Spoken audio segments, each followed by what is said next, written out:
The areas we have Tincan Bay Township, Lulico Township and White Bay Training Area. There's two purposes for our headquarters here. The first purpose is to simulate a combat team headquarters for the cadets, so in scenario their headquarters they would have. And the second purpose is to actually control the exercise, so manage all the scenarios around the outside, manage safety if people need to be evacuated. The exercise goes for approximately 2 weeks, where for the scenario the cadets will be deployed to the mythical Southeast Asian nation of Kindamau. Kindamau has been experiencing some civil unrest recently, and the cadets have been deployed to that nation in order to conduct a variety of stability activities tasks such as supporting law and order, distributing humanitarian aid, working with local forces such as the police and Coast Guard in order to return that country to some sort of normality. Yeah, ultimately what we need to do is reinforce that theory training. Theoretical training is not enough to do what we do for a living, so it's very important that we use the opportunity to teach the cadets and then assess the cadets under field conditions, which is as close as approximation as we can to what they'll experience on operations overseas. Pressure creates diamonds, so if we can put them under pressure, we actually see how they're going to function. We can't replicate what it's going to be like commanding people in the Chora Valley in Afghanistan, but we can certainly push them to their limits so that they get a better understanding of themselves and how they operate under pressure. Next to gentlemen is Misaki Reisman, and the short fella passing around is Hinte J. Slotis. Okay, Slotis used to be a copper, and he's in charge of training for the KB.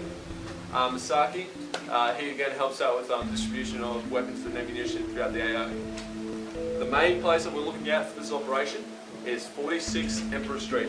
As far as our intentions go, they appear to be using that building to conduct meetings and coordinating further operations. Also though, there's a large storage area underneath that building. The bottom floor is completely storage, and it appears to be that's where they might have a lot of equipment or resources stored there.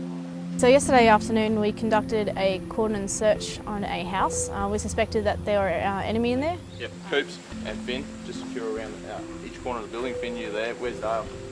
Okay. So if anyone comes down either sets of those stairs, you should have good vision on the net and be able to The first team went in basically to do an initial clear. And then after that, myself and the section commander went through with a military working dog and just searched the house to see if there was anything else that we could exploit for information out of it.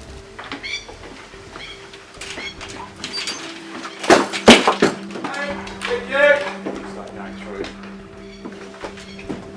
Get on the ground, on the ground. We got a couple of laptops, a lot of information you can get off laptops. Apart from that, I think we found a couple of maps and propaganda pamphlets. And the weapons. The biggest find we had was a weapon cache, which was just left out. That was the bulk of the find. House is now secure. It's a feeling of, of achievement when you have soldiers that look up to you, especially after the completion of a dangerous task, and they look up to you and say, yeah, boss, that was well done.